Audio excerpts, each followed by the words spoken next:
Jake wasn't always surrounded by the innocent. He hadn't always walked this path of redemption. Once, his hands were instruments of death, not education. A ghost of a man, he had been a phantom in the corporate wars, a scientist twisting genes into weapons, an entrepreneur building empires on the ashes of his enemies. He remembered the cold steel of a scalpel, the satisfying click of a trigger, the thrill of a hostile takeover. It seemed a lifetime ago, a different world.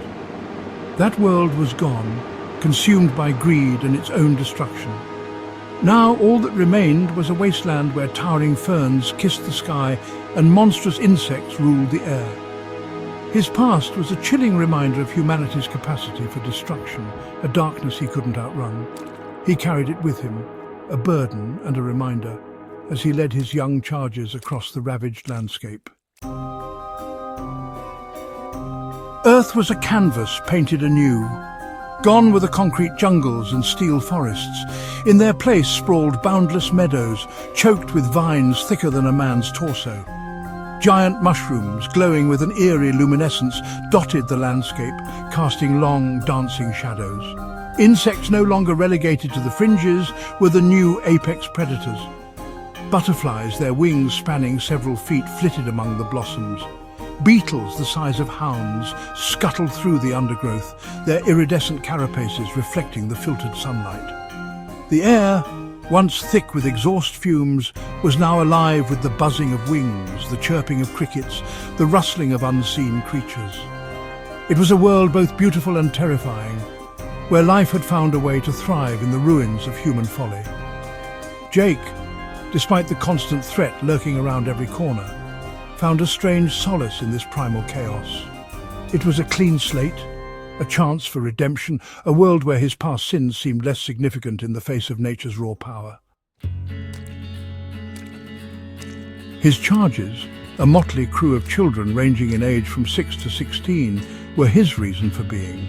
He had stumbled upon them by chance, orphaned and alone, scavenging for scraps in the shattered remnants of a forgotten town. He saw in their eyes a reflection of his own lost innocence, a spark of hope that refused to be extinguished. He taught them the forgotten skills of survival, how to track prey, how to identify edible plants, how to build shelter against the elements. He regaled them with stories of the past, of towering skyscrapers, of roaring machines, of a world they could barely comprehend. He taught them to read and write, painstakingly copying out faded passages from salvaged books onto scraps of bark and bone. He wanted them to remember, to learn from the mistakes of their ancestors, to build a better future. They were his responsibility, his penance, his only shot at redemption. He would protect them, guide them, teach them, even if it cost him his life. The dragonflies were their constant nemesis. These weren't the delicate creatures of old, but monstrous behemoths with wingspans that blotted out the sun. Their iridescent bodies shimmered with an alien beauty, their multifaceted eyes reflecting a cold, predatory intelligence. They would swoop down from the sky with terrifying speed, their razor-sharp mandibles capable of snatching a child away in an instant. Jake had seen it happen, had felt the gut-wrenching terror as one of his charges was carried off into the sky, screaming in fear, their tiny form dwarfed by the monstrous insect. He had taught the children to be vigilant, to watch the skies, to seek shelter at the first sign of danger. He had even managed to bring down one of the creatures, using a combination of cunning and desperation. But the fear remained, a constant shadow hanging over their every move. The dragonflies were a force of nature, a reminder of their vulnerability in this new world, a terrifying symbol of the ever-present danger that lurked above. Section 5, City of Children. It was a beacon of hope in a world drowning in despair. A city built from the ruins of the old, a testament to the resilience of the human spirit. It rose from the heart of the wasteland, a symphony of salvaged metal and repurposed plastic. Its towers adorned with colourful flags that fluttered in the breeze. They called it Little Mesopotamia, a name whispered among the scattered bands of survivors, a legend passed from campfire to campfire. It was a city run entirely by children, a haven for the young, a place where innocence reigned supreme. Jake had heard the whispers, had dismissed them as mere fantasy, but as he crested a hill and the city came into view, bathed in the golden glow of the setting sun, he felt a surge of hope he hadn't realized he was still capable of feeling. He approached the city gates, his heart pounding with a mixture of trepidation and anticipation. The gates, fashioned from the twisted wreckage of a school bus, were guarded by children, their faces grim, their eyes hardened by experiences no child should have to endure. Jake, children are welcome within the city walls. They are offered safety, education, and a chance to be children again. But adults, tainted by the sins of the past, are forbidden.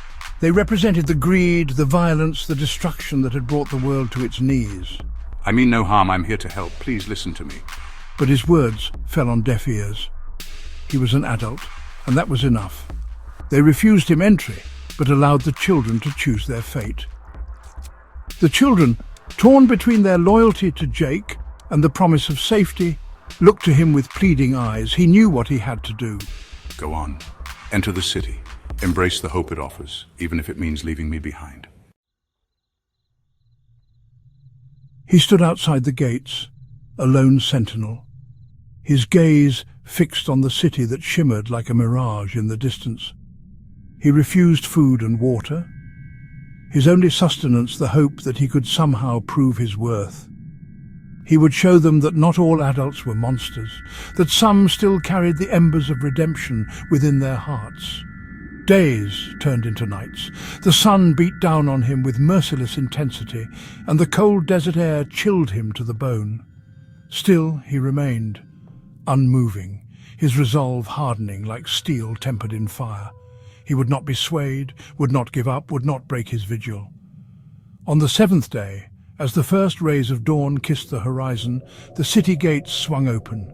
The children, their faces etched with concern and a touch of awe, emerged from the city, led by a girl no older than 12. I am the chief. I have watched you, seen the unwavering devotion in your eyes, felt the sincerity in your sacrifice. I am intrigued. I will grant you an audience. He stood before the chief, his body racked with exhaustion, his spirit soaring with a hope he hadn't dared to dream. I will tell you everything, my past, my sins, my desire to atone. I want to help build a better future, to protect the children. The chief listened, her expression unreadable. When he was finished, she made a single startling request. I ask you to die. Not a true death, but a symbolic one. Be stabbed, be buried, prove your commitment through an act of ultimate sacrifice.